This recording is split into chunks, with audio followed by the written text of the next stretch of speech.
You're about to witness a seismic event. Hey, you're listening to Skitball, huh? It's Bags. Skitbags Radio. Hello out there in the universe. Welcome to Skitbags Radio. What's up, everybody? Yeah. Cheer. How's it going? My name is Sailor Dev. I got Neil the Great here to my right. What it do? What up, Neil? We got Mr. C in the house. Yo, what up? And joining us, the one, the only, the legendary Dante Basco. What's up, y'all? How y'all doing out there? Man, we coming out there with Skitbags Radio. We all just voices be up in here like a boy band up in here. Well, we do have some tricks up our sleeve. We can sing and dance. Yeah. I know you can. We like boys to men up here. You know what I'm saying? I don't have the outfits, but you know. I'm definitely the lightest Boyz II Men member in this crew right now. They was all pretty chocolatey. They ain't no light skin. There was no light skin Boyz II Men really. No. Wanye. Yeah. Nah. They all brown. Nah, man, I'm just a roadie for you guys. Nah, you good. All right, well, hey, man, thanks for joining us. No doubt, Devin, man. My pleasure. Well, we start off every episode with a breakdown of a movie or TV show. And Neil, what do we got going today? What's rolling around in that old Tumblr of yours? Well, I'm just gonna get right down to it. You know, just recently, I don't know if you've noticed, but they've released this Justice League film. You know, based off of the DC Comics, and you know. It's out there now. It's finally up to its wits against the Avengers, and I don't know how people feel about the Marvel versus DC thing. You know, for me, I always felt that Marvel was on top. You know, I fuck with them. They got all my favorite characters. They've been doing it correctly. Although DC's coming through now with their films, and although they're not as I believe on par with the Marvel universe.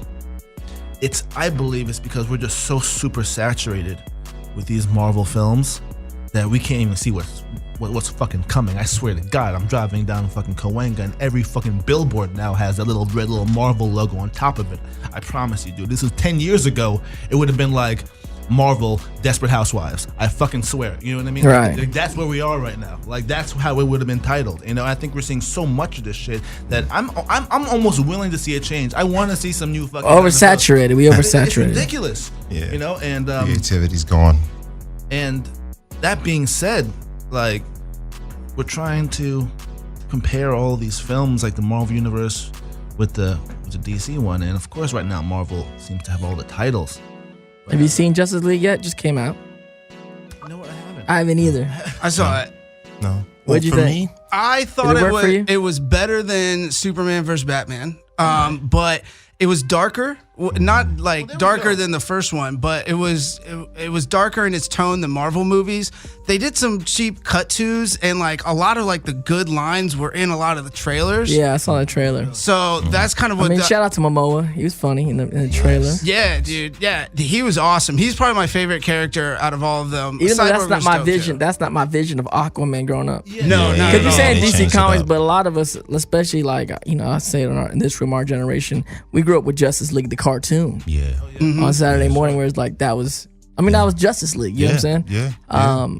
And definitely Aquaman was a blonde haired dude with an orange suit and green orange top, green tights. Yeah. Pretty boy. David Beckham looking motherfucker. A good person for him might have been what's his home? Ryan Reynolds. You know, but he's owning this Deadpool situation. Well, Ryan Reynolds is perfect for Deadpool, I guess. Yeah, exactly. Ryan Reynolds got a few superheroes, which I take offense to. I think you got to be one. Yeah. Well, he makes fun of because he was Green Lantern. Yeah.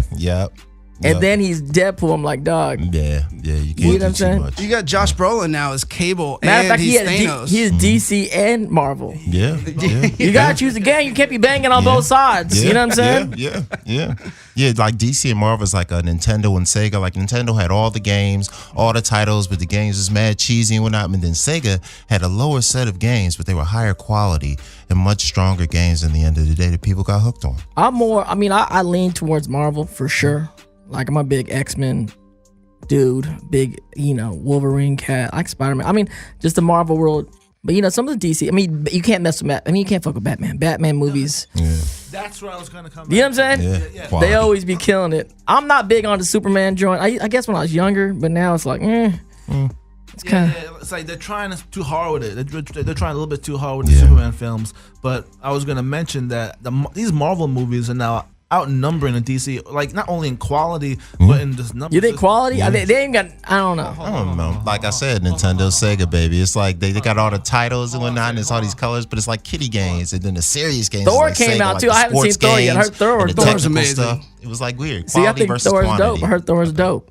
What I meant in quality, I didn't mean in terms of like the story. I'm talking more in terms of like the CGI impact. and the effects and so forth. Yeah, that's how Nintendo was for me. Like it's like it would look good. Because if it you was ask stimulating. me, Marvel has more of a liberty with it because their superheroes have, I think, more colorful villains than the DC ones as of right now that they put to, at least to the screen. Yeah.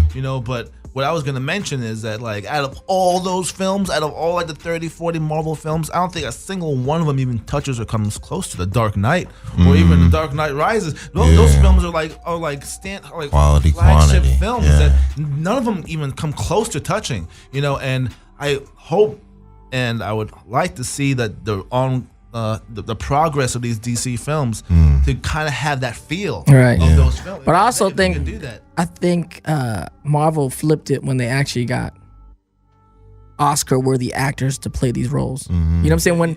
When Robert Downey Jr. came in, it made everyone else look like they bad actors. Like you can't like he's like an Oscar-worthy. When he played Iron Man, like wasn't even feeling Iron Man too much growing up, and then he comes in Iron Man 1, and you're like, this dude. It makes all the other superheroes look like they all bad actors. And then they did it again when they brought my man Mark Ruffalo in for Hulk. Yes. And he did a small role in Hulk, and there was like two other Hulk full films that were like horrible films. Yeah. And then you bring like this really Oscar-worthy actor in, you're like, dude, in a supporting role in a film, he just showed he was. Now, hold on. I mean, Robert Downey and Mark Ruffalo together in a scene together like made all the rest of the actors look like super whack. I'm gonna pump the brake on that one right now. The second. The second Hulk. The second Hulk movie was legit. The second one was better than the first one, but. Are you talking about the one with Edward Norton? Yes, that movie. Nah. But then again, Edward Norton, Oscar-worthy actor. Yeah, that too. True. I just don't really like the Hulk dude that much until Mark. I don't Shout out know. to Eric Bana. Shout out to Eric Bana. He's dope too. He's dope too. I'm just saying, like Robert Downey came in and just flip the paradigm of a superhero actor in this generation. I think. Dude, that's a great point, and I think what you're saying leads true to the other actors in the Marvel universe having to step up their game. Yeah, totally. Now, what I saw with Ragnarok is Chris Hemsworth fucking killed it, man. Him cool. and Mark Ruffalo. I can't wait. He's got great comedic timing. Like that is so much better than the first two Thor movies. Yeah, and I heard Deadpool's really influential on the Thor, just with humor and where they can go with it, and the ratings have taken it out of like kid humor into like more adult humor. I'll tell you this right now. When Thor first came out, they could have left it at him not even fighting crime at all. It was just hilarious me seeing Thor in Iowa. You know what I mean? Just kicking it. I always liked Thor. I was like, yo, this could be the movie right. But I always wonder why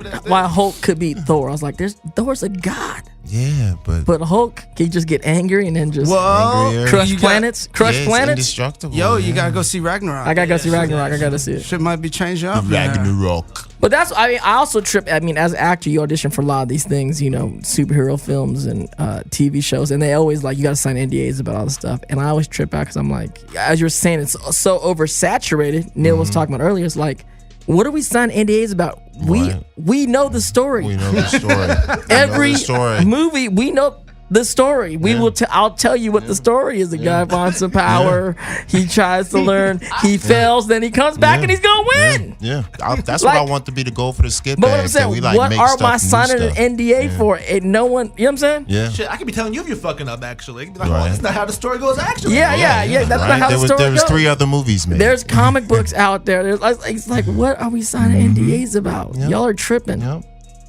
Well, at least it's not Star Wars. That I can understand the NDA because it's Star all Wars new is fine. content. Yeah, it's But new content. That is, that's super secretive. I can't wait for that. I'm happy. with I'm that. excited for that Star Wars too. is good. I'm a huge Star Wars fan.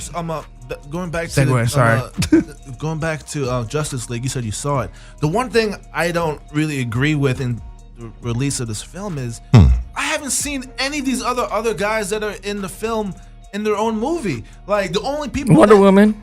We saw Wonder Woman. Yeah. We saw, I guess, Superman. You know, and we only seen Batman through the eyes of Superman. We haven't even seen. We haven't seen Batman. I didn't finish Batman vs Superman. Like, full disclosure, I was watching on a plane and I fell asleep. Really? Yeah. Really?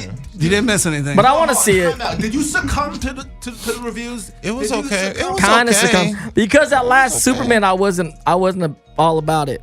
No, First of all, that last Superman was you know what I'm saying? What was the Man of Steel? What's it called? Man of Steel, or is it called? Hold on, the Who one with Kevin cares? Costner? No, not the Kevin Costner. The last one, the the they most ain't- recent one. the most recent one. What was that one called? they I ain't think made it was. nothing good in let me about see, that was 10, 15 years. Henry Cavill. Time out. The most Right? recent Superman is Superman vs. Batman.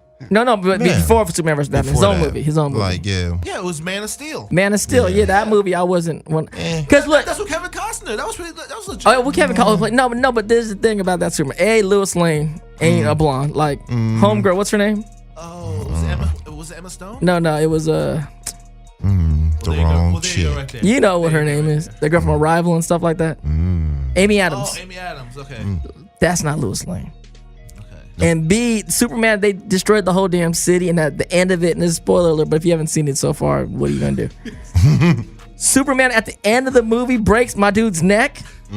At the end of it, all the superpowers they got, they destroyed shit. They flying around the damn town, and you just gonna super break his neck at the end of the movie. Like, Right. Super break his neck. Super break You his gonna neck. break his neck? Yo, it's a shame because You threw him through buildings, dude, the writing. and you just gonna like at the end just crack. I mean, come on, man. Well, they got these really awesome characters, right? But I don't think they do as good a job communicating them through writing as Marvel does, at least in the cinematic universe. Right. So, like, when you watch a Marvel film, Avengers, you could, and Josh Whedon has a big part to play in that for, the first Avengers, but there's a story there. Whereas when you watch these DC movies, with the exception of some of the older ones, more recent ones, they try to have like all these different storylines going on at once, and it's like, oh, how convenient. This superhero just pops it. Like the first time we see Cyborg in the new one, I'm just like, whoa, where the fuck did you come from, bro? Like, you didn't even set this up. He came from Teen Titans. Yeah. But isn't that the strategy though? To Teen like Titans Go! introduce like a new person so they That can would be then do dope. the movie afterwards? And Isn't the that funny thing is, like, the names, like, now, I mean, obviously all the names were established in the 70s or whatnot, but now it's like, I mean, if we were superheroes now, our names would definitely not be Superman Yeah. or like Aquaman. Like Dope Man. Like Dope Man. Like, I mean, you know what I'm saying? Well, it can't be Dope Man. It's just like Wonder Woman. It's like, dude, come on. Like, I mean, of course, these are legacy characters come from generations, but in and of itself, it just sounds silly. Yeah. Well, Wonder Woman would be a bad bitch. Yeah, bad bitch. Yeah, bad That's bitch. what she would be now. Yeah, she'd be bad. It's like bitch. the evolution of breakdancers, right? Like back in the day, we had all the corny names too, but then now the names, they just got like crazy names. Like, Well, a lot of them were representative of the time too. Like Right. one of my favorite comic books, my first comic book I ever bought was Black Panther at a comic book Black convention. Panther. It was That like movie's coming out. Right on, Yeah. brother. Right on. But like Right on. in the original, That's gonna be interesting. I can't wait to see it. I agree. I'm excited. It's going in a different direction, but like when I read the first comics, it's fucking hilarious. By the way, I love it. It's probably my favorite character as far as reading in a comic book because he's fighting the Klan. The Ku Klux Klan. There's a bunch of guys in fucking white hoods That's running around. crazy. That Black You got that Panther, comic book still? You still got that comic Yeah, book? I do. And Oh, I shit, do. that's worth some money right there. Bro, I was Right. from like 73 or something, I think. I bought this comic book at a convention, and then I went home and I took a bunch of acid and I started reading it. And then I painted this giant mural of Black Panther holding a Klansman off of a cliff by the neck about Damn, to you were jump. that dude, huh? You were that Dude, dude it just was drawing awesome. stuff. I was so indifferent. I didn't sleep that night. I was like, I Right. gotta get this out. This is so amazing. I love this. Little known fact Nice. that Black Panther, the superhero, got his name way before the actual Black Panther social activist. No, that's not correct. Yes, it is. Around the All right, same we can time. Google I don't this. check it out. I know they did. I heard a story. They were trying to kind of like distance themselves. They didn't want not distance. They didn't want to be like They didn't want to be Black Panther- collide with it. Yeah, Black Panther, the comic came out first. So there was a and then comic this that they came out for a second that was called like No, it's Black Leopard or something like that. no. Black Panther. Then they is went first. back. Black Panther is first, and then this group came about, and then they were like, and then the Black Panther comic book was like, we don't really want to. Then they changed their name for a hot second to like the Black Leopard. was it Black Leopard? Something else. You're right. But look it up. Look it up. Come on, Devin. I'm going to the interwebs. But also back with DC and Marvel. Yo, Marvel is also so ahead of the DC game. Like, yo, Marvel's just coming with brand new fucking superheroes now. They're bringing out fucking Doctor Strange. That's that variety, man. That's that quality. Yeah, these are names that we didn't care about, like Doctor Strange. No, I didn't care. I remember him back in the day. I didn't really care too much about him. He looked like. And these guys. But now it's pretty dope. No, the movie was pretty dope. People said they liked it. Yeah, people said they liked it. But think about if you go through your career, like everyone you want to get a superhero sooner or later, and then what's my man name who played Doctor Strange? Oh, Cumberbatch.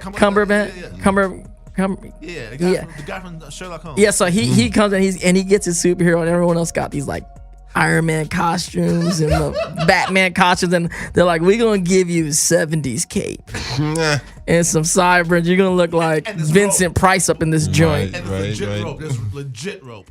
But it's dope. But it's just like as a superhero, that's not the costume I'd want. Yeah. You know what I'm saying? All you get is a goatee and a. You know what I'm saying? And a 70s like disco ass robe, like disco ass cape. But real talk on set, I bet he got like hours less to get ready than everyone else does. Right. And what's crazy is because it was all those superheroes came out in the 70s, they all got capes. Yes. Like the damn cape thing, like cut to the 2000s, like cape game is not the game no more. But you look at all the superheroes, you look at the Star Wars, you know what I'm saying? All these IPs, these intellectual properties that came out in that time, all the gangsters had capes. And you're like, now we look back, now we look like, yeah, you come to a cape with something. Yeah, hold on, maybe someone should bring the capes back, I thought about that sometimes. That can be your thing. You can do that. You can start that. It can be like a half cape. Or it doesn't have to be like Game of Thrones, like if it's cold and you got that cape on over the joint. With some faux fur on it, cape. Fur. Cape would be cool. Cape. Yeah. But not in LA, maybe New York. I don't know. Give Young Thug some time. He'll rock one. The cape. Yeah. No, but DC Comics, Marvel is messing around with making Doctor Strange 2 and shit. DC is still trying to get Wonder Woman and shit off the ground. Yeah. But I heard I didn't see Wonder Woman either, but I heard Wonder Woman was good. I heard it was really good. I love Wonder Woman. I'm a Wonder Woman. Again, I remember Wonder Woman, the TV show. Oh, dude. I can't find a wife because of that. She got that Truth Lasso. She got that Truth Lasso. Oh, I'm still looking for the same bitch. She got those damn those wristbands that be deflecting bullets. And I want to give a big shout out to DC for this, because when the movie starts off and they're on Wonder Woman Island, a good proportion of what's the name of that island? God, it was the island of the Amazons, but they had a name for it. She was Princess Diana. Half the girls are black and all colorful, different races and everything. Like it was the island. It was the island of Amazons. Oh yeah, but no men on that island. She was the princess of like the queen, trained from how birth. they reproduce. They had to go out into the world. They just get men. They reproduce and they kill men. You want to hear a story real quickly? Like Black Widows that eat the men. Yeah. I go to see this movie with a girl. And when we get there, we finally get there on time. I'm in the seat, and she's like, "Oh, well, this isn't one of those like theaters that have like liquor and whatnot. Like, you think you can go like to the get lit to the liquor store across the street?" Well, I'm like, "What?" Oh, she wants you to just like boost some stuff inside, like just sneak some stuff in. Yeah. Exactly. Once we're already in the theater, like, and I'm like you 18, like you a kid again up in here. Like it's like, and I'm like, I'm a grown ass man. So I'm like, fuck. So I had to oblige, and I went across the street, ran through, came back with my shit. She was happy, but I missed the beginning. I have no idea how to reproduce. Oh, the beginning of Wonder Woman. I missed the beginning. They probably don't explain it. They probably just make it sound like it's magic or some bullshit. I hadn't even seen it. I got an answer about the Black Panther thing, and then I have a question for you guys. So you were correct, Neil. Hold on. What happened? Scoreboard. Ding, ding, ding. Neil, Correct. You were correct. Yeah. Okay. But the dates are super close. It's silly. Very close. All right, July 1966, Black Panther first appeared in a Fantastic Four comic. The Black Panther Party was established in October 1966. Oh, very close. So somebody had an inside It's right track. there. It's real close. It's like 2-3 months apart. Yeah, man. I'm sure it's related to it in some kind of way. Maybe, But I mean, what you gonna choose if you're gonna choose like a a powerful black party? It's like black. I don't. Someone from the group, the Black Panthers, was a real big ass nerd. Was like, hold on a second. It could be true. You're probably right. You're probably right. Dope name. Yeah. And a lot of their supporters they had a lot of white supporters and other race supporters, so they could have just known from their supporters. And it's like, you know what, John, we're going to make Plus this great that tattoo cartoon. parlors, the one of the most popular tattoos when you jump in that is that Black Panther on the wall. Yes. You know what I'm saying? So yeah, that's Black, white, or other had that tattoo. They're like, I want that Black Panther. Yo, the one where that's grabbing to your Yeah, that one's going. It's cutting through the skin. That shit is classic till today. You still see dudes with that shit on you, like, you picked that off the wall. right. It was that Black Friday special, man. It's like, bam, the Black Panther clawing through the skin. Well, what between DC and Marvel, what do you guys think your favorite one or two character superheroes are? Not the actors, but like the characters themselves. I don't know. I mean, growing up, Wolverine was my dude, and I was pretty upset with all the damn X-Men movies, almost, and the Wolverine movies, except for that last one. Logan? Yeah. Except for that last one. With the kid. He redeemed the whole damn franchise It was good. with Logan. Because it was all of a good. sudden, that's actually how it would really look if there was like mutants Yeah. in the world. Like, Yeah. that's why people would be so scared, because they would kill. I mean, I think he killed about 80% of the people he met in that movie. Yeah. Everyone he met, like, they're done. Oh, that black family by the farm. Everyone they were died. Done. They was done. Everyone's gonna, if there's straight mutants and superheroes, I mean, there'd be a lot of carnage because they just kill people. I can understand the fear of it. Yeah. When you watch that movie, that movie's gangster. It also reminded me of how X-Men the cartoon show was, because in the cartoon show it was like just slightly in the future, just like how it was in Logan, Right. where it was just a little bit in the like future. 10, 20 years type shit. Yeah. Oh yeah, so definitely. But I always read into the X-Men, like, being a person of color in America, is like, that was kind of us. Like, we were different. So instead of it being a negative, it actually could be, the thing that makes you a superhero, the thing that can. That's always what connected to me to the X-Men, Yeah, that's which why is I liked great. it too. Yeah. But that being said, if it was real life and we all had superpowers, a lot of people would die. Logan was killing fools, and his little girl was killing fools. They were killing fools. Yeah. Little shorty was doing it. It was a lot of people dying. Yeah. It was finally, because that was the first, like, if you think about it, It was rated R, I think. It was because of the success of Deadpool that being rated R Yeah. that led the way for this being rated R, and now it's. That was the first time we ever seen Wolverine put in some work on some people, like that. All the people, everybody. How about fucking Professor X being all crazy? That was That's good it. too. He was bad. I mean, what's my man's name? He was born to play Professor X, right? Yeah. Like, you saw him in Star Trek, like, that dude should be Professor X. Soon as you saw him on Star Trek like 20, 30 years ago, you're like, he'd be a dope ass Professor X. Yo, Like- what are your thoughts on Ben playing Batman? Like I said, I haven't really seen it all. I root for him. I mean, I kind of know the dude. I know, like, my little brother did a movie with his brother Casey Affleck back in the day, and I kind of been around him for years, and he's always, there's a real cool factor of Ben. I haven't seen the movies. So I haven't really seen. I mean, I'm probably biased, so what can I say? I'm rooting for the dude, but my favorite Batman of all time is probably still Michael Keaton. Yeah, Michael sure. Keaton killed it, and I thought he was going to be bad. And everyone thought he was gonna be bad. because he was Mr. Mom and gung ho. Yeah, He was an yeah, but idiot he- before. Then he killed it. Well, he was also Beetlejuice. Yes, Beetlejuice was top right 5 all time before movie. By the Batman. way, But no one was Beetlejuice. supporting, him as Batman, but he ends up being one of the best Batman of all time. No, Same thing when Val Kilmer did it. Who thought Val? And he did. Val was horrible. I heard. Right? He was I like Val as an actor, so I was Val's a good bit, actor. I was a little bit more biased about that, but as him playing Batman, he was a little bit too dramatic and a little bit too. But wild. also, he was like an emo those Batman. movies. Those movies were very kind of. They're 90s too, That man. Like 90s. that, and Batman and Robin. Like fuck. I worst auditioned Batman for movie. Robins a bunch of times. Oh, wow. Did you really? Yeah, I actually auditioned for Tim Burton back in the day when they were thinking about bringing in some kind of. They weren't calling him Robin, but they were like this kid they were going to bring into Batman 2. But then it didn't happen. And then later on when they're doing Batman and Robin, I auditioned several times with the cast and Malley Finn for Robin.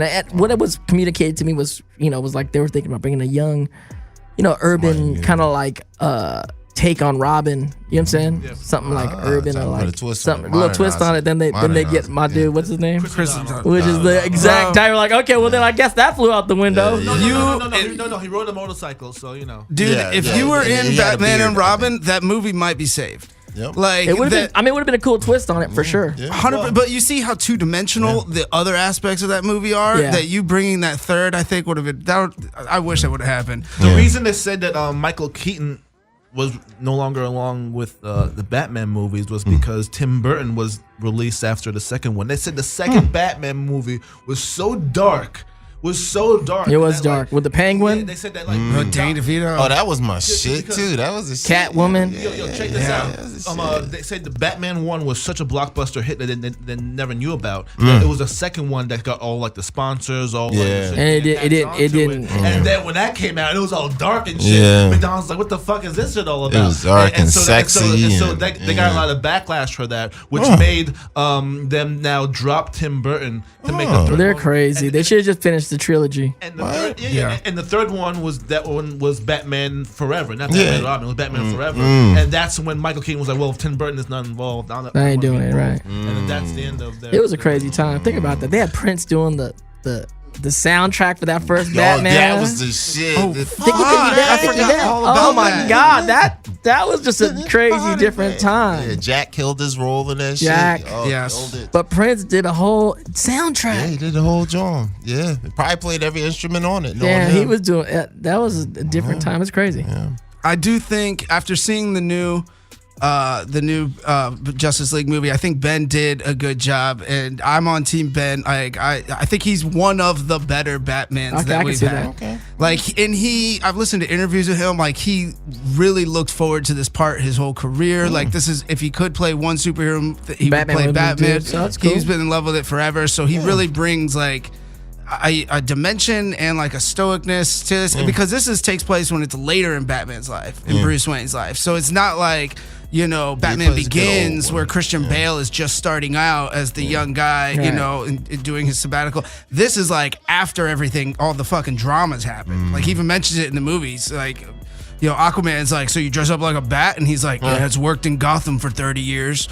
It's like those types of little hints. So you could tell, like, he carries this demeanor where he's like weathered. Like, he's like, damn, I've been around the block and shit. Got injuries and What's shit. happened is Christian Bale has gotten the pass. He wasn't the greatest Batman, but He wasn't bad. He was just in the dopest Batman movies. That's why. So he gets he kind of gets underneath the sheets with that one. But as technology gets better, it's like it gets better to play these superheroes.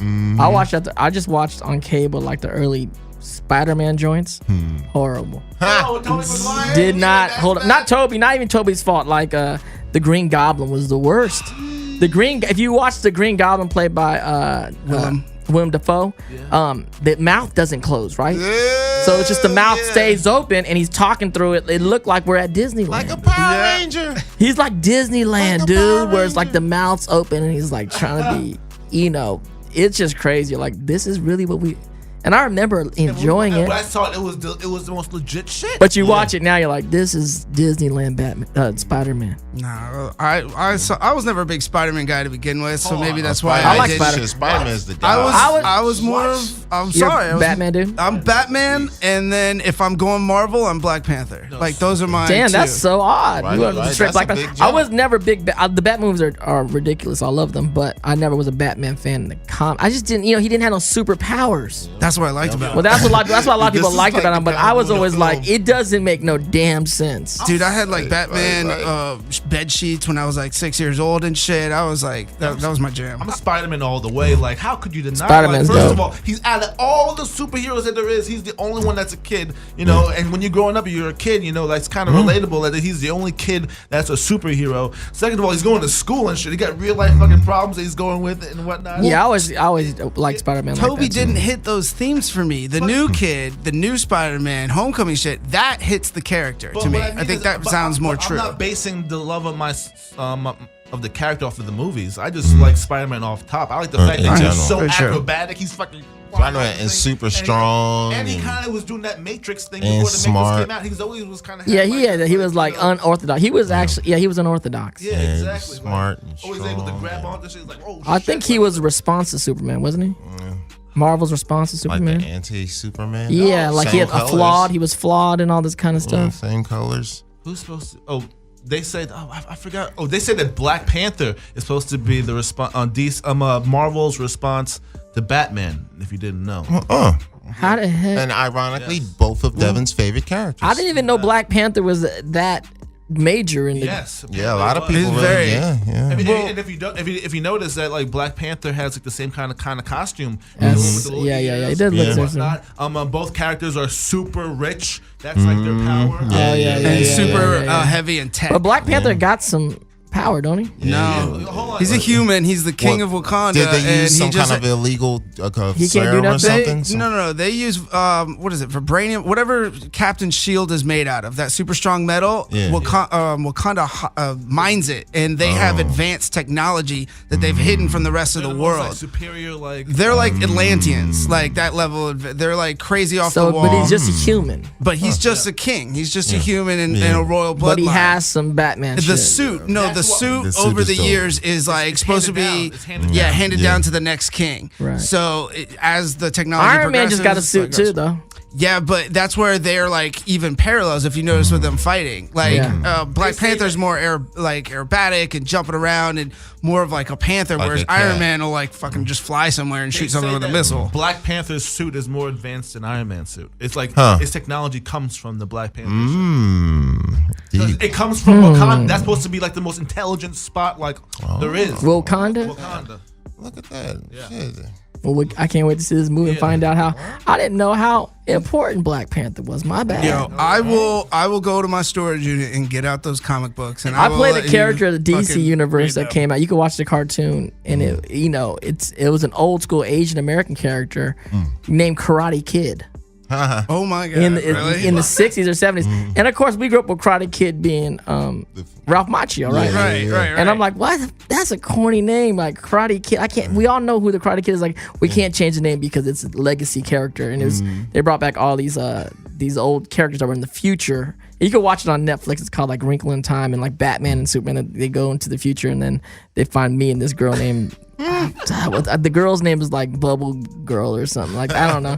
But I'm the Karate Kid, right? And I'm like, I don't know. I mean, I'm the Karate Kid. I was a master in like every single kung fu style. I don't know, but we win.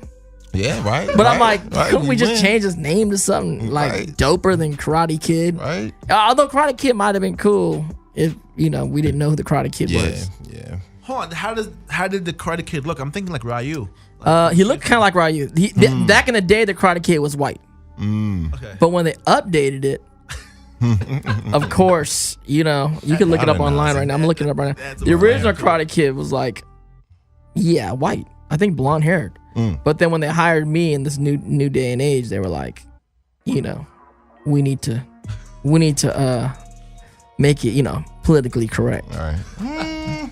Well, going back to Justice League, one thing I'm also kind of upset about is the fact that when Avengers came out, I know most of the Justice League characters have had their own movie, but with the Avengers, the ones that we cared about already had their own movie. The ones that didn't have their own movie was the dude with the bow and arrow and the girl cop. You know what I mean? We didn't really care about them, but they didn't have their own movie. And in Justice League, Aquaman and the Flash, even though they seem like great additions, those guys could have came out first with their own little joint. Oh, my bad. The guy was. I just looked it up. The original kid was not blonde. He was brunette. He was a brunette. He looked cool. He looked kind of Asian. But it does say in the wiki or whatever, it says played by Dante Basco. Really? Nice. Oh, really? So you look up the Bang. Karate Kid? Karate Kid is a fictional character. Yes, Yeah. yes. And I only did one thing, but his name is Val Armour. His real name is Val Armour. But he does look kind of white. But the new one make him look real Asian. Well, since we're talking about your parts, man, I think it's a good time to segue into like what's been going on with you. Well, first of all, out there, our listeners, if you don't know who Dante Basco is, you're fucking sleeping, straight up. So I want to say, I know about you because Right. I've done my research and I've met you before and everything. But I think what's a cool thing that a lot of people don't know is like when you got started in the entertainment industry, like when you were in your teens. Yeah, even before that, I was, I've been an actor for over 30 years now, here in La La Land or whatnot. But I'm from the Bay Area originally, and me and my brothers got into the whole game as breakdancers in the 80s. Yeah, that's awesome. So we were and impressive. B-boys. And our crew was called Street Freaks.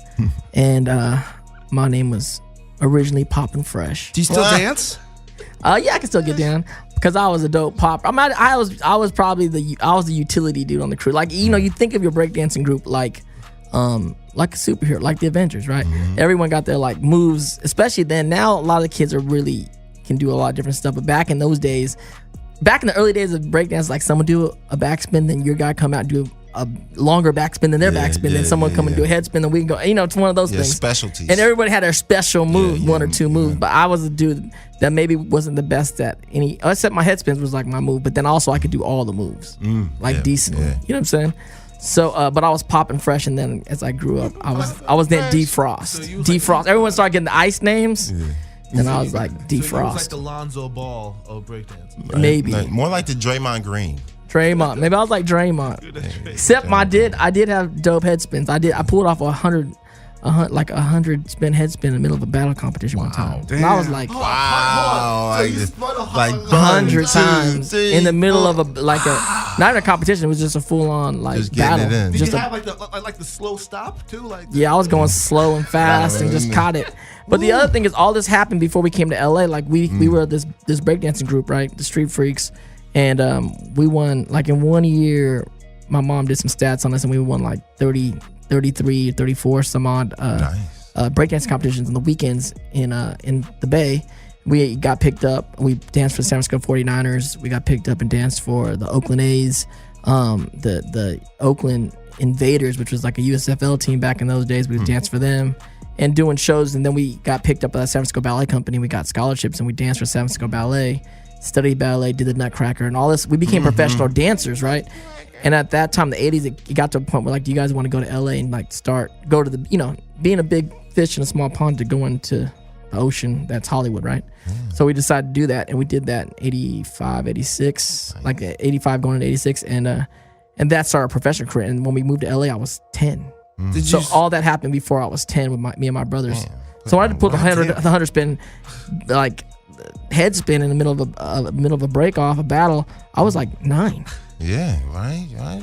Damn. So when you moved to LA, I grew up in a dance studio. Okay. Which one? Well, and back in Florida. I'm from Tampa, and my aunt owned. They be dancing out there. They be dancing out there, bro. My aunt's studio is like some of the best in the country. They compete all over, and I grew up doing jazz, tap, modern, hip hop. The boy bands came. They became from Florida. So. Sarasota and Orlando's were Backstreet and Sigga from. Yeah, for sure. I knew some of those guys too. I actually did backup. Yeah, I did backup dancing for Nick Carter for one of his music videos when he was coming out. Yeah, but it's a small community. Yeah, it was a small community. Yeah, of course. know. So, but anyway, I love the fact that you grew up dancing. It's something I can relate to as a kid. Yeah. I was never at that level. You were definitely at a way more successful. You was doing it. You was backup dancing. Yeah, bro. But I was in musical theater. All right, dancing was my weakness. I was a singer and actor, and I danced to get by. I wish I could sing better. I mean, we were always more dancers than singers, but we could still sing. But you wish. Growing up later on, like, damn, I wish we focused a lot more on singing. Well, did you stop competing dancing when you came to LA? We did a lot of videos in LA. We came up as dancers, but then we started taking acting classes, and just kind of the acting career took off immediately, But we danced a lot, did a lot of videos, and we actually did a video with Michael Jackson. We did the Michael Jackson Batter video with like the Baby Bad. And so, I mean, you hit Michael Jackson, we're like, we're done. No, no, the acting career came out, started taking off, and I remember we just kind of like stepped away from the dancing. A lot of it happens a lot in LA, saying, as far as dancers becoming actors, and there becomes a time period where you got to move on, just as like your athletes, Yeah. So when you started your acting career, in your training, did you do more theater, or did you go straight into film, or a little both, or how did that work? I would say we're theater trained for LA. We did a lot of theater. Studying acting classes was just all done in theater mostly. It wasn't really a lot of on-camera stuff, especially back then. It was just we grew up in conservatories where we just did conservatory training, scene study, vocal training, movement. We still watched a lot of films and discussed films and broke down those acting. So it's a little bit of both, because you're in Hollywood, you're going to be concentrating on film and television, but your experience and training is going to be theater training. Right. More than not. Well, the reason I asked, I saw on your bio on Wikipedia that you went to Orange County School of Performing Arts. Yeah, I graduated from OSHA, Orange County School of the Arts, and that that was amazing. Me and my brothers and my sister all went to school there. It's like was Fame. You know, when we were kids, it was like we're going to Fame, which is great. Dude. Which I appreciate. I'm down and I love being a part of. But the irony is, people thought we just went there for the arts, and we did go there for the arts. But what I grew up in the neighborhoods. When we came to LA, we moved to a little town called Paramount. It's like kind of blue collar neighborhood. You know, some people may call it the hood. It's Compton, Long Beach, Paramount, like around that area, right? And we during the '90s, which was a very hood time in LA, a lot of gangs during the riots, all that kind of stuff. So we ended up actually getting caught doing some bad stuff. Me and my brothers shoplifting and this kind of stuff. And we all been there. Damn. We all been there, bro. No, so basically we ended up to my parents to get us out of like the element of what was going on with the gangs, and people were getting shot at our school, and friends of ours that we knew also, they ended up busing us to Orange County to go to the art high school. So it all kind of worked out. Well, I was curious about your experience at the art high school because you said it's like Fame, dude. After I was in college, I went to college out here at OCC down in Orange County. Cool, yeah. And a lot then of friends went there. Yeah, and then I moved back to Florida, and I was a teacher at a magnet school for the performing arts. Oh, cool. I taught musical theater. Oh, perfect. So it drew me right back into that, and I'm like, oh, I can communicate with somebody who's been in that world because it is a unique world. Oh, yeah, it's I was like in a little musical drama theater. bubble. Yeah. Time out. What's Fame? You know the the Fame T- school? the T- You know, I'm gonna man, I'm gonna seen the live movie Fame? forever. I'm gonna learn how to fly. You know, you better work. Irene Cara, better Leroy. I was Shlomo in the musical back in high school. Yeah. I played Shlomo. So it's basically a high school of the arts. It was a TV show called Fame. It was a movie first, which is amazing. We still see the movie with Irene Cara called Fame, where the song came from. And then some of those cats went on to do the TV show in the 80s called Fame. And I think they did a few different classes of it, right? It's set in New York, and it's basically you got to audition to get into the school, and they focus. It's a high school, but they focus on singing, acting, and dancing. There's like musical theater, singing, acting, instruments. Yeah, playing anything performing arts. But OSHA's even beyond that now. Now that's like culinary arts. Oh, They wow. have visual arts, of course. They have all kinds of crazy stuff. Film and television production.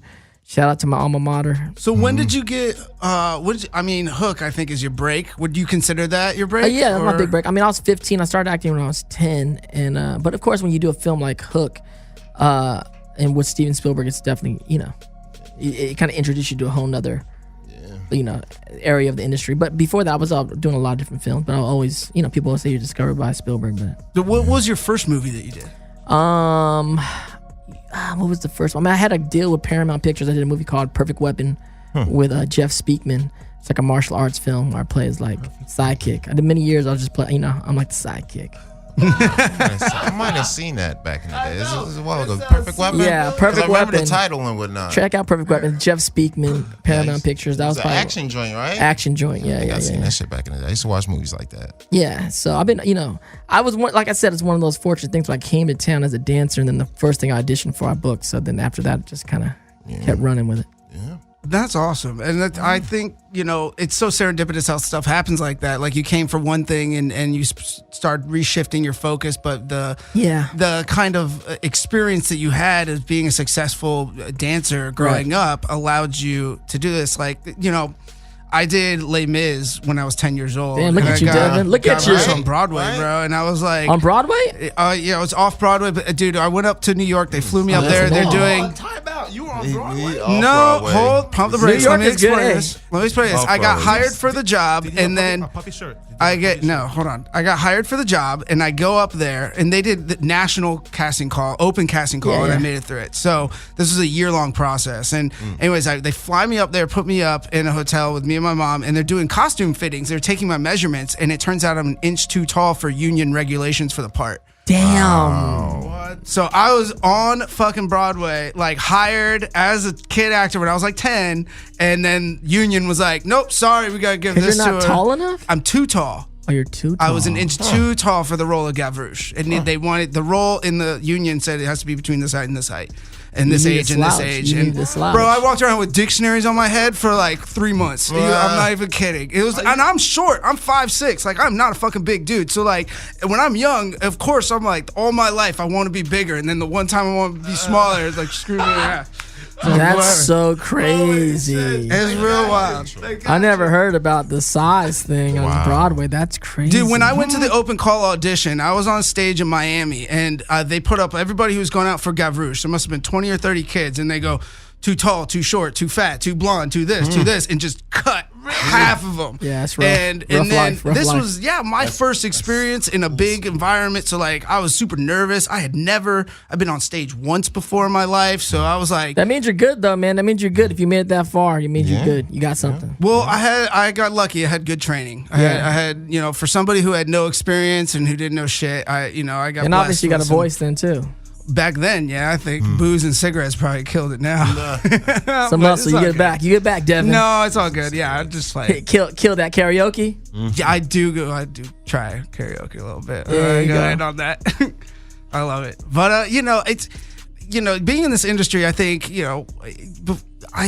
it's so complex and it's so multi-layered that everybody can have these different experiences. And what I like to do with our show here is people out there who are listening don't understand the behind the scenes aspect, Right. and they don't understand how to navigate these waters if they're first starting. So like coming up and having this experience from, being a star basically from adolescence into adulthood, like what do you recommend for like people out there who don't know or coming to the city for the first time? Like what's your words of wisdom, man? Well, first and foremost, like you mentioned earlier, it's training. It comes down to, for me, it comes down to training.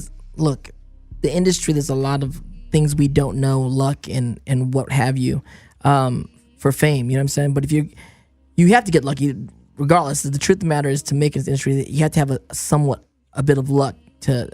And what I mean, luck is like, I don't mean getting good. Getting good is your job. If you get good, you're gonna be luckier. That's actually your job. The luck is hopefully someone a few months ago, a year ago, sometime had written a role that you're right for, that you happen to be the right age at the right time, right place to audition for that role, and you're lucky enough to get an opportunity that someone wrote for you that doesn't know who you are, right? And hopefully you get that. That's luck already. Then hopefully that gets made in a time that an audience anywhere around the world cares about it. Another chance of luck. You could do a great film, a great TV show, and it just came out during a time where no one cared about it, right? So for it all to come together where you find you in the right role meet at the right time, that's the luck. But people think getting good is lucky. No, getting good is your job.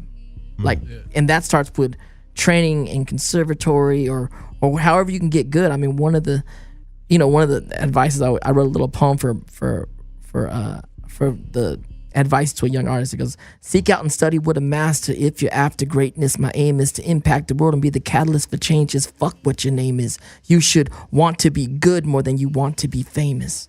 And it's that concept of like, just get good at what you do. If you're a dancer, be one of the best dancers out there. If you're a singer, learn how to really sing. If you're an actor, really learn how to act. It's gonna just, it's the only thing you really have control over. Because there's people that, they come into town and they could trip over the right person or date the right person, and all of a sudden they're famous on the cover of a magazine. That's just God-given luck that something like that happens. That's not something you can kind of chase. What you have to chase is what your abilities are, what you can do. And at the end of the day, you want to have the feeling that you can do what you do better than anyone else. Well, you hit the nail on the head, bro. Because I also think that you as an individual and as a performer are so diverse in your talents. And I think that makes you more valuable as an asset to the industry itself. I mean, correct. What do you think? Yeah, I guess so. It's been a long time that I've been in the industry trying to see like, where do you fit in? You're constantly, us as artists, and you progress from dancer to actor. I mean, acting never ends, just because acting is a great profession where it's not like dance where your body breaks down on you, or things like, you can just grow into other parts as you age. But also I've grown as from actor into writer into producer, possibly directing soon. We'll see. But you just kind of there's part of the industry that you really want to have a path, and you kind of focus on what you want to happen, right? But then there's also a part of the industry and a part of life that you have to be fluid and see what doors open up for you. And there's things that you can plan in your life, and there's things that you can't plan because you don't even have any. You don't have that. You don't have that perception yet. Like, you got to be open to certain doors opening up to you and walking through them, because something may happen that's even better than your plan. Yes. Facts. And like to resonate what you said, one of the great mantras is, luck is when preparation meets opportunity. Of course. Exactly. Like if you can have an opportunity come present itself, and if you are not trained, experienced, motivated, then you're going to lose that opportunity. But, at the end of the day, you can't fight somebody dating somebody and being at the right place at the right time. But you can make sure that when you are in a room with other people, you're the one standing out in front of everybody else. I don't begrudge anybody in this industry anything. I know how hard it is to do to get to garner any success and to keep it. And so, and we all make mistakes. Well, so you touched on your poetry, bro. Tell us how you got into fucking poetry, because you are a damn sensei. Oh, thank you, When man. you come to that. No, the poetry, again, is just another expression of art. You know what I'm saying? Sensei. Sorry, I messed that up. It's all good. You know what I meant. Yeah, no, poetry is something that I kind of, another thing you kind of stumble into, right? So it's like, again, I didn't come to town to be a poet or to start this really important poetry venue in Los Angeles, but it's one of those things that kind of just happened organically. Me and my brothers were breakdancers and we all became actors, but then, of course, because we came up in the hip-hop generation, and we still consider ourselves, me personally especially, consider myself a hip-hop artist that just kind of came through acting. We also had a band for years, a hip-hop band, me and my brothers, Fly Brown Dragons, which ultimately became the Basco Brothers. And the Fly Brown Dragons, and toured all around LA and the West Coast. But we were rappers, and I was writing a lot of rhymes. And so during that time in the 90s, the spoken word kind of movement started kind of blossoming. The poetry scene was kind of quiet since the whole beat poetry in the, like 60s and 70s, somewhere around the 80s. I guess it kind of like got really thin to a certain degree. But in the 90s, with the birth of hip hop, as going into like kind of the pop market, the poetry scene kind of got reignited, and it just happened that me and the crew of poets I started hanging out with. I mean, I followed some kind of, ultimately I followed a cute girl into a poetry venue in Los Angeles. Yes. You know what I'm saying? Just going, I don't know. You just Tuesday night, like, I'm with this girl. Let's go in here, and then the artistic side of you just kind of gets inspired by the scene, and you're like, yo, I got a verse I could drop, and then you're on the mic, and then you start writing poetry, and becomes a part of what you're doing. And this is how it happened. Basically, I started a venue outside in my living room over 20 years ago. Friends and friends of friends, and it was originally called DPL, Dante's Poetry Lounge, right? Dante's Poetry Lounge. And so actually, it's so many different things happened. It was like there was a group, these two really cute Puerto Rican girls had a spot on Melrose, and they had a club, and my dude Chris Spencer used to host the club, right? But then they wanted to do poetry somewhere in the middle of the night, and they brought me in, and that became Dante's Poetry Lounge. I bring a poet or two with me, and we do poems, and then that ended up in my living room because it just started getting popular. And then it was just so packed in my living room. We moved to another party called Blase Blas on La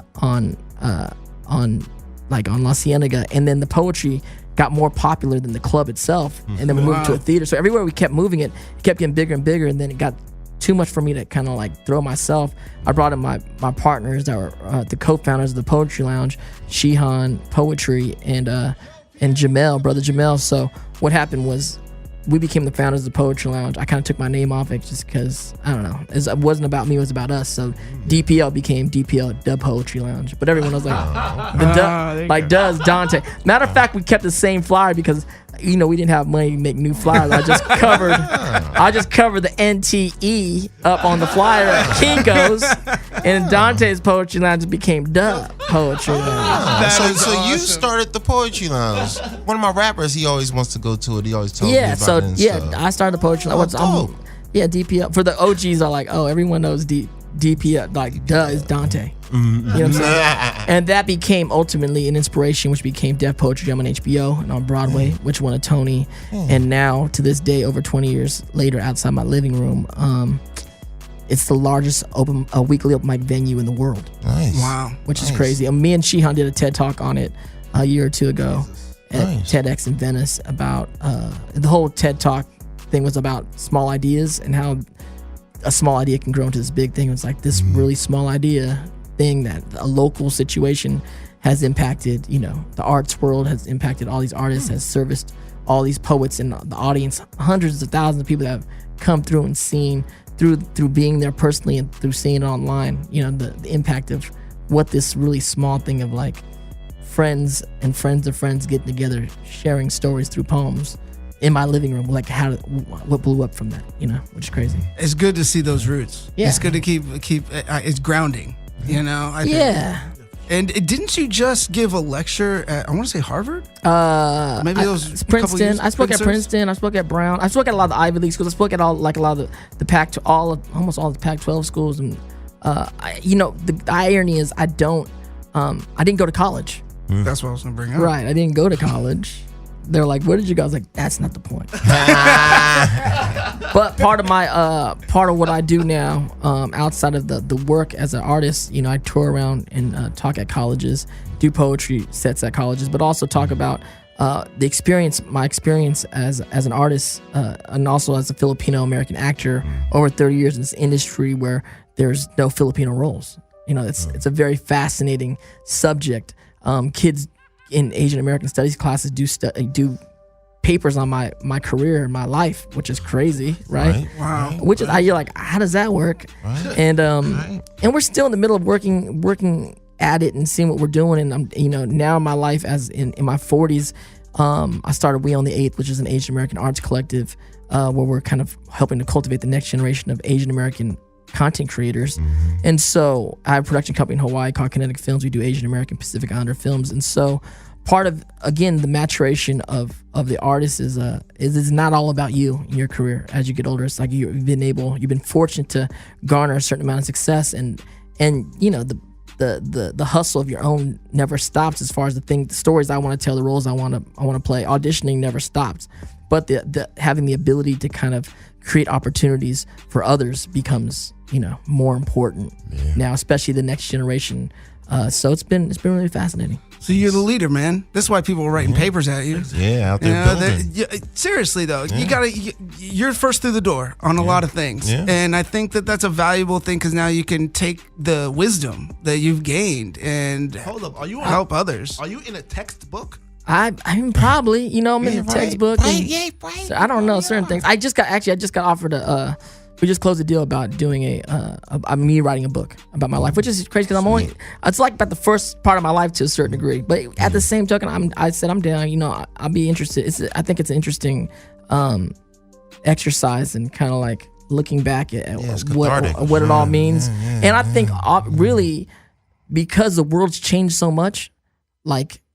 Even though I'm young and our generation's still young, it's like the world's totally changed. Traditional media and digital media, where the world's going now, it's been a seismic shift in like the paradigm shift in the world. It's like it's almost writing about another time. And we're like the last generation from that time.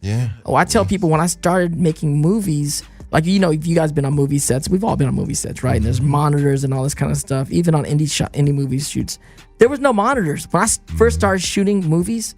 There was no monitors on the set. Yeah, you had to get dailies. You got to get dailies. You would literally, the director would look through the piece, the DP is looking at it. I would be a kid on the set, like, can I see what we're shooting? He's like, yeah. And you would look through the little Panavision camera, the eye finder, and I would see what they're shooting, and it was like, oh, that's what we're shooting? Like, literally, no one, do you understand? The people that are filmmakers now, like, what are you talking about? I'm like, no one could see what was going on. Yeah. And was set more tense? Because of that? No, actually, it was a different kind of thing because the director was less. Now, everyone, this is one of my big qualms about a lot of young filmmakers. Everyone's so obsessed with the frame. Everyone's around Video Village and just kind of like all about what's going on. Where when that's taken away, you know what I'm saying? You go, where's the frame line? Everyone kind of creates it in there. They can see it different. They're looking at the actual set. They're not looking at a monitor. They're looking at the what's there in real life. And the director would be less into the monitor, more into the actors and the scene, and he'd be like, and it'd be more about seeing what it is, and you would, there was a magic to doing that because when it was done, when you got the scene, when there was magic in the air, you could feel it's tangible, and it wasn't like watching it on TV. It was more like theater because it was in the room. It was like when someone does something magical in a scene on stage, right? The air is different. There's something. It's like it's electricity in the air, and we all could feel it. And it's different to see it and feel it in real life than to like look at it in the monitor and go. You know what I'm saying? The monitor's a distraction. The monitor's a distraction. Because you're absolutely right. And I was trained in theater, so what I bring that theater mentality to my set or to an acting position on set, I am coming totally prepared, like I rehearsed it 100 million times, everything, and I'm method, so I'm mostly in character the whole time. But when that does happen, it's like it's a vibe that not only you are experiencing, but that everyone else who's a part of that is experiencing as well, and that changes the tonality. It changes. I feel like it makes it more natural, and right. Whereas like you yell cut now, everyone, like you said, goes back over to Video Village. Oh, how did I look? Is my hair in the right place? What's going on with this? Too much attention on all that instead of letting us kind of do our thing. Let the director and DP deal with all that. Like that Video Village should be like, those things on the sideline that the officials go and they put the hood over their head and they just look through that monitor. That should be a Video Village. Right. Like nobody else should be able to see that other than the director and DP or whatever. I always felt that way too. Still to this day. What I picked up on what you were just saying is when you have all these people surrounded around the monitors at Video Village, and then now you're saying back when there was no monitors, just imagine how much different that energy is now being used. That energy that everyone was looking at one monitor, now without that energy is now being put towards the actual production of what you know what I mean? Like it's crazy. It's just a different time. Everyone got cell phones on the set now. It's crazy. Like when we were younger, like no, I mean, you can imagine. I mean, you know what I'm saying? That's a lot of attention off of what we're doing. And it's just fascinating to think now, like everyone, I mean, myself included, actors, we're doing scenes and we have cell phones in our pocket. How old were you when you were It's Hook? Crazy. When you did Hook, when you shot it. People checking their Instagrams in the middle of takes. It's like, what's going on here? When you shot Hook, how old were you? 15. I did, you remember the miniseries From the Earth to the Moon? It was what Tom Hanks directed it. It was HBO. It was right after Apollo 13. Of course. So that was shot in Orlando, and I was an extra in that. Cool. I played one of the one of the astronauts' sons. And anyways, it was a big set like you were talking about, but they weren't shooting on digital. They were shooting real. Yeah. So it was still that same air. And, I'm sitting there in a classroom with kids, and I'm like 12 years old, just like after the Les Mis thing, and I'm just being an extra, just happy to fucking be there. And Tom Hanks is directing from a chair 10 feet away from me. And I'm just like, is this real life? What's going on right now? I love this. But all the focus was in the room. It was all amongst the other actors. There was no distractions. We didn't have a phone in the pocket. No, nobody was checking Twitter, Instagram when they're in between takes. It's like that's what I said, and all the lights are focusing on one area, and that's kind of like where everyone focuses on where the lights are at. So if you were going to direct or produce, if you were going to be the head of a project now, which you have been, but moving into the future, do you think you would try to bring some of that back? Do you think that's necessary for the creative aspect? It's changed so much. There's such a different energy with the young filmmakers now, which I love, and I'm working, I work with a lot of young YouTube cats and digital content creators, and they move so fast. And there's not always the same delineation. With unions and how big films work, it's like, this guy can't touch a light because of union rules, and this guy only does this. But now, like the young filmmakers that are like come from the digital world, they've been like cutting their teeth doing YouTube and whatnot. They all do everything. Yeah, there's not one director on the set. They're like all like you can have a set with like a crew with like 4 or 5 dudes, and they all direct. They all do sound. They all move. They know. You know what I'm saying? That one may be directing this one, but they all can do it. And they don't, there's less of a delineation of like, I only do this and I don't want to do that. And you know what I'm saying? They're like, no, they can all pick up anything. It's almost like being with a musician that they all play all the instruments. And so it kind of moves faster and the communication is kind of like different. You know what I'm saying? So I appreciate that aspect of what's going on. I don't know. We're going to see how things move differently. Because, sometimes I work with more traditional directors and go, God, you guys are moving so damn slow. And of course, if you have $100 million, you can shoot half a page in the day. Yeah. But if you have like a small budget, it's like, we're shooting 10 pages today. Let's go. Yeah. And again, it's a different mediums are for different things. You know what I'm saying? Well, and also I love the fact that you have now your company in Hawaii and that you're actually starting to create content specifically with Filipino Americans. Yeah, Filipinos and Asian, Pan-Asian Americans and Pacific Islanders. And our first, we're finishing for our first 4-film slate right now. We're in pre-production for a movie called Red Roses with a YouTube star named AJ Raphael. And we're looking forward to that. But that's our 4th film. So the first slate I put together is with James Sereno, our partners, 4 films, 2 comedies, a drama, and then an action or musical. And so our first 3 films, we sold 2 to Mar Vista, 1 to Lakeshore. That's Man Up with Kev Jumba and Justin Sean, Hang Loose, myself and Kev Jumba. And then I did a drama film, critically acclaimed film called Paradise Broken, directed by James Farino. And then our 4th one is this musical with this kid named it's like my little brother's kid named AJ Roofio. So I'm really looking forward to that. Did you guys is this all done in-house? Like you created the story, wrote it, and did everything vertically, or like we have I co-wrote 2 of the projects, we produced it, but then we have writers in Hawaii that wrote some of the stuff. We have, AJ wrote his own film. I kind of co-wrote the first draft of that one. So it's just about becoming like a micro budget studio. And we shot our first 3 out of Hawaii, but this 4th one we're going to shoot here in LA. Oh, that's a terrible location, by the way. I know, right? It's a rough life. I'm going to shoot in Hawaii. Right. No, that's what I'm saying. I love Hawaii. You can kind of like get friends to come out to Hawaii for like next to nothing because you're like, yo, man, we can't really pay. Well, SAG minimum, low budget, but we'll fly to Hawaii. You can kick it for a week. You know? What if you, like, being in this industry for so long and now you're trying to create this studio, you have created it, but you're trying to create it into something bigger, I feel like, what do you think, like, if you were the head of a big studio out here, Warner Brothers, something like that, what type of project that is specifically Filipino or Asian related that you think what would you like to see in the mainstream? What idea or without giving anything away? Obviously. No, I mean, well, I'm thinking actually what I'm doing We on the 8th and a lot of things doing with the Asian American media scene. I'm actually thinking more small ball at the moment right now. So I created this thing called We on the 8th. It's all about taking over 1 day a month to promote Asian media in America, which is the 8th day every month. People go, what does that mean? It means as Asian Americans, so 4 years ago, I called a meeting with about a dozen of the biggest YouTubers out there and a dozen of my friends who are filmmakers, Asian American executives, writers, directors, actors, and I brought them in a room downtown LA at a place called The Great Company. And first question I asked them was, why are we as Asian Americans the most quote unquote affluent ethnic community in America, yet the least represented in mainstream media? And then furthermore, what are we as the quote unquote successful ones in the industry, what are we going to do about it? Because it means most to us, right? So one of the things we came up with is, can we take over 1 day a month? Because can we build systems to create analytics to help create more roles, right?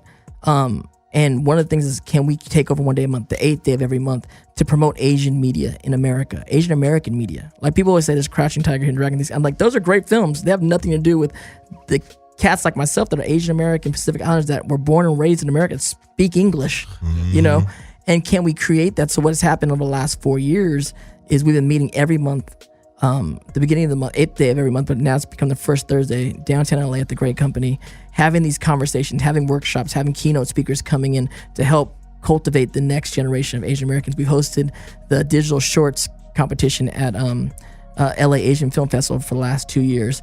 Other cities around the country want to start this We on the 8th program for their, in Philly or Nebraska, Chicago, places like that have reached out to us. And so I'm a part of a group right now raising upwards of $20 million to create a platform to ultimately release a new movie every month on the 8th of every month, including, trying to get every recognizable Asian American face or name in Hollywood a part of the first year's slate, and then opening it up for all the up and coming artists to submit scripts and to start creating projects, because you have to create the soil for things to happen, right? So Crazy Rich Asians coming on, that's great. That's a great metaphor, by the way. You have to, because John M. Cho is coming out with Crazy Rich Asians, which is this great big studio film, and everyone's excited about it, so I love it, and John's a friend of mine, but I go, the last big Asian studio film was like 25 years ago, Joy Luck Club. We can't wait every 25 years for a film. We can't, even if you had one film a year, that's not going to be fast enough to scale.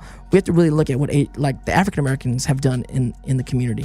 When I talk at colleges, I talk about this idea, right? A young guy, because a young kid came into me a few years ago and he was like, Asian kid at college. He's like, I want to be the first Asian Will Smith.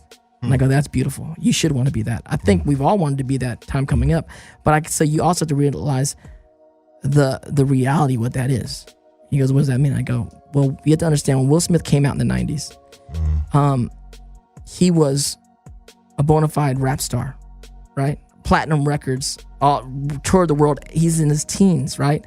He's like late 80s even. That's how he got the gig. Fresh Prince from rapping. But not only that, he wins the first ever rap Grammy.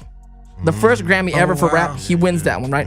Then Quincy Jones comes in and executive produces a series for him on NBC, which is the biggest network on television, for 7 years, The Fresh Prince of Bel-Air. Then he gets the opportunity to star in an action film, which they go, you can't put a black lead in an action film. That's never gonna happen. Became Independence Day, and it changed his career. Consequently, the producer of Independence Day is a guy named Dean Devlin, who is Filipino, half Filipino, right? So that's a big thing. I look at the young Asian actor like, that's a lot to accomplish. You want to be the first Asian Will Smith? That's a lot to accomplish. You can maybe do it, but that's a lot to accomplish. I go, but before that, let's break it down. Before that, he goes, what? He goes, on the shoulders of that, do you understand that African Americans have been making content in this country, in America, for over 200 years? Yeah. Breaking back all the way back to days of juke joints. They created blues. Blues became jazz. Jazz became pop music. Jazz became rock and roll. Elvis and rock and roll because of blues. Yeah. In the 70s, the Harlem Renaissance came on. They started making films. Started making all this content, right? Consequently, in the 90s, hip hop comes up and replaces rock and roll as pop music in America. The rise of Will Smith. You're talking about hundreds of years of content. I go, as Asian Americans, we have to start making more content. It's not going to take us 200 years, but we have to start somewhere. We have to put out 10 to 20 smaller films. We need to create our own BET. We need to create this. We need to create these systems and these analytics. We need to create this soil for the stars to kind of come out of, and we need to train the next generation of content creators. And I'm not just talking about actors. Yes, actors we need to train in front of cameras, but we have to train the writers, the directors, the sound guys, the set designers. We need to create this, and a lot of that is because I grew up in Hollywood, and of course I've had a lot of success in the pop side of it, right? But if you look at my career in the 90s, I grew up a lot in Black Hollywood. And so I did all the black shows from Moesha and Harvard, Hanging with Mr. Cooper and Fresh Prince and all that kind of stuff. A lot of African American film, because in Hollywood, if you're not white, you're part of the minority. You're black. And if you look back, especially in the 90s and 2000s, and who's who in Black Hollywood, I'm like one of the prominent people in that scene. And I take pride in that, but also I want to take some of that information and help spread it to the Asian American creative community, as we're a better chance for us as we're coming into this new generation of media. Because ultimately, when I talk to kids, I go, do you understand, even when I talk to businesses as we're raising money, is that over 90%, maybe 99% of all the Asian roles you've ever seen in Hollywood, since the beginning of Hollywood, every role, including roles I've done, is a white man's perception or of an Asian person, right? It's that's what it is, and there's truth in it, because it's a white man's experience of Asians in America. But like 99% of the roles is a white man's experience of Asians. Going into this new world and how the world's changed, it has to change. Most of the product coming out has to be Asians' experience of themselves. That's where it has to go forward. And again, there's truth in both sides of it. It just has to be more balanced. And so it's not on the pop culture or even like the white society to create these projects for us. It's ultimately on us to start creating our own projects, and the ones that will be able to kind of jump into the mainstream market will. But we need to, like for Will Smith, we need to create that culture, that soil for the ones to jump out that can, but we'll still have a self-sufficient, viable product that we're creating ourselves. So that's what we're doing. I think your content and your culture is there. Definitely your passion and your experience. And one of the things I think that you particularly have a great advantage of now in this time is because it's digital. Yeah. And there's a lot more avenues. It's lower cost to do really good quality stuff. And that's something like you go back, I want to be the Will Smith of the Asian community. Well, Will Smith didn't have that back then. So that was more of a challenge. Now that I feel like knowing you and after getting a vibe of spending some time with you, I feel like you're not only more than capable, but I could see that you have a vision in your head that you're driving towards, and you're more, from my perception is you're like, okay, here's the end game.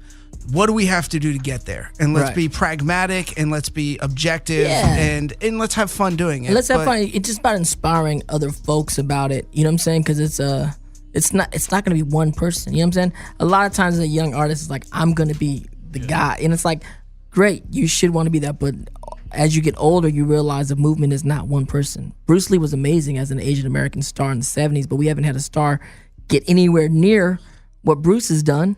You know what I'm saying? And that's like 40 years ago. Plus, we need a movement is a whole community. It's not one actor. It's a dozen plus actors working. It's musicians working. It's like songs dropping on the radio, fashion designers making fashion. It's everything. That's and again, we can look at the African American kind of culture and how the creative culture of what went on and how they kind of created and take notes from it. It's not like the African American thing is perfect by any means, you know what I'm saying? But it's the blueprint of what we can do. I think your audience is very diverse in ethnicity as well as age range. Oh yeah. And that's one of the things I think you as a leader is very important to, like what you said, inspire. And what, I touched on this a little bit before, but like I really want to say, like, what is, from your experience, what is some inspiring things that you can communicate to younger people that have allowed you to overcome those hurdles? When you were like pushed up against the wall, like, damn, man, life is hard right now, but like, what the fuck am I going to do? Or, maybe what if I don't make it? What if I'm not the Will Smith? It's like one of those things. It's like you just kind of, I think if you get really good at what you do, that's one of the best. Because when you feel like you actually know what you're doing and you're good at what you do, that's always something you can kind of stand on. And I think that comes from my breakdancing days. Because at the end of the day, when you're a breakdancer and you're battling, it's like there's no one to blame it on. It's like you're gonna go out there and battle against someone and you win or lose, right? But in this career, especially in acting, it's like every audition is like a battle, And win, lose, or draw, it's like you kind of want to go out there and make sure you do your best. But when you look at young actors, you just have to keep on working hard at what you do. You almost have to have you have to have a very short memory.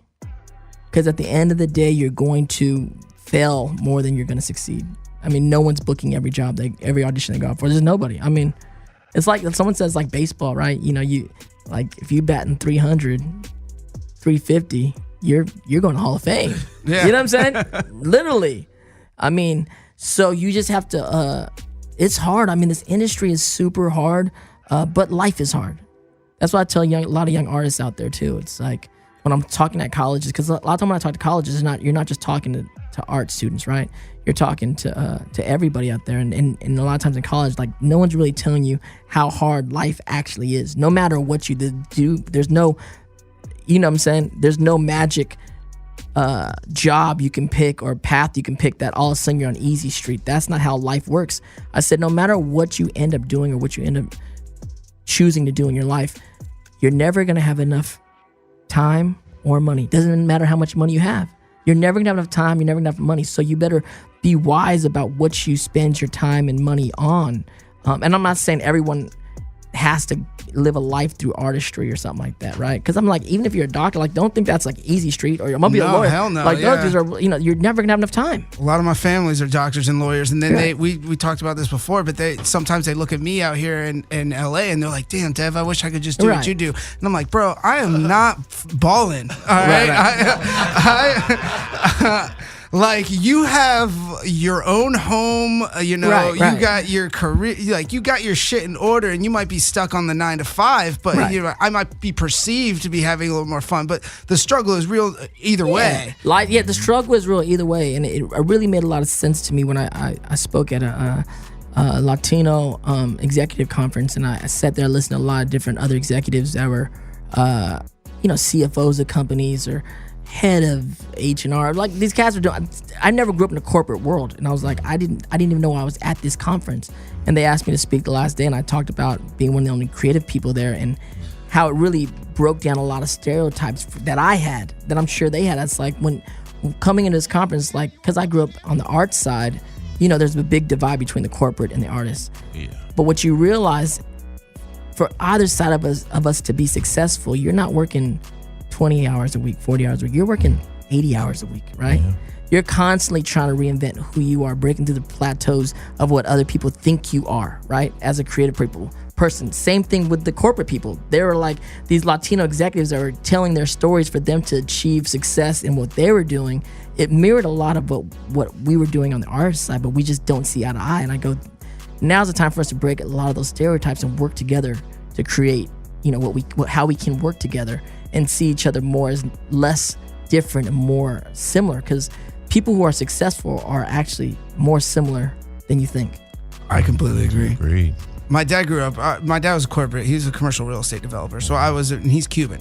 So he was very much into that corporate structure. And that's like my house. I was the artist. I was the only artist. Right. Everybody else was that. But so one of my other, lastly, questions is kind of like, we were talking about all this and we talked about the corporate and trying to make this distinction between artistry and how do you draw the line and success and all this. Did you ever have a fallback? Because I don't is there any other career? I didn't think so, man. It didn't sound like it. I started so young, and I had success so young, and look, I studied conservatory for over 20 years. Like me and my brothers and my friends, we studied. That's all. I mean, that's a job. Friends are like, I went to college and they got their master's. They got their undergrad. They might have got their master's. That's like 6 years. Yeah. They're like, you went to school how long? I'm like, 21, 20. Like, almost too much school. You know what I'm saying? To a certain degree, it's like you could have a super master, doctorate, and craziness. I'm like, yeah, but conservatory, no one's giving you certificates like that. You're just training. Yeah. But because of that success, I never really had any back. Just fallbacks. I mean, I would say, I would tell my parents, if I went to college, I'd probably go to college to study poetry. Right. That's a great backup plan. Right. You want to go from a broke actor to a broke poet? That. But you also get, you also just grow up and you're able to start other businesses like a production company, and all of a sudden you're able to produce and make stuff like that. There are other little companies that I've been able to form over the years, including the Poetry Lounge. That kind of thing. So there's no really kind of backup plan. I live the life of an artist, but as you make money, you want to invest money, and you learn from. This is the thing, is I come from a very blue collar family, and we don't know a lot about money. My parents never had a lot of money, and the money they did, they made bad investments. It's one of those things that you pass on to your kids. You hear all these movies and stories and talk about mythologically or figuratively passing on demons to your children. But there are actually real things like passing on money problems, because a lot of times there's things your parents can't teach you because they don't know. Yeah. And when you're around more wealthy people, you understand you guys deal with money. You see money in a different way that we never saw it that way or understood how to use it that way, or, invest that way, because that's not. I come from the hood, you know what I'm saying? We're living check to check, and we didn't have that. And it's no disrespect to my parents or certain of us in that tax bracket growing up, but that's kind of what keeps us in that area, is because we don't have the information and knowledge to kind of get out of that place, I completely agree. You can't. I don't blame any previous generations because there's no resentment, because I think the internet has changed the game. Oh yeah. Now if we have a question about what's this in the financing aspect, Google it. It's very easy. Totally. It's information, and the power is at the palm of your hand. So what I was getting at is, by asking you if you had, back when I was growing up, everyone used to tell me I needed to have a fallback because they were so worried about the uncertainty of the artist's career. Right. But what I would always try to communicate to them was look, I don't care. I'm happy doing what I'm doing. And if I divert my time on a fallback instead of just focusing all on what I'm happy and good at, then what I'm happy and good at both will fall. I feel you on that. Yeah. So I think that and I've been around so long. I've seen when I was younger, I was very maybe arrogant. You're just an artist, and when someone left LA and they left the game, you would look. You would look down on them you couldn't take it. Oh man, you would kind of shit on, low key shit on them. Yeah. Oh, but as you're grown up and you're older, I don't have that attitude anymore. Yeah. Because I'm I know how rough this industry is, but I also know it's about life. A lot of times when you're young, you value your life on fame or money or how other people see you. When now, you just got to value your own and your other friends and other people's experience, your life experience. That's your life. You want to create a lot of art. We want to say a lot of things in this world, but at the end of the day, your best piece of art should be your life, right? And so this one girl I was talking to, she ends up, she can get married, she can go home, and she's actually gonna go teach at school she grew up in a little bit. And I was like, that's beautiful. Like, take your adventures in Hollywood, bring them home to the next generation that's gonna come out here. They may do better than you. You know what I'm saying? It doesn't mean that you failed in what you did. You're living a great life. Like, go live a great life. When I was younger, acting was probably 80% of my life. And I got a lot of success, but there was also a lot of unhappiness because that's not really happiness. You know what I'm saying? Acting's still a very major part of my life, even 50%, the industry and everything, right? But there's still other things you have to cultivate, your relationships, your family. Your life is a whole thing. It's not just, it's not just this hustle and grind. Yeah, it's like if you had a football dad or somebody who makes you do sports, but you don't have a girlfriend or regular friends or good relationships with your parents because it's just this one. Right, and there's at times in your life where it has to be like that, where you have to be like 99% grind. But then as you get older and you garner success, sometimes you can go, let me look at my life because how happy am I? And so you just have to find a balance there, and I'm less judgmental on if people have backup plans or whatnot, or even if people that do have backup plans, you can use a lot of those skills from your backup plan for your first plan. You know what I'm saying? Young cats are even studying acting. They're like, what should I study in college? When I go talk at colleges, I go, look, I studied conservatory my whole life, and that's great. But also, I would say, go study history. Go be whatever you do, you can bring it to acting. I said, really, in acting, we're really storytellers, right?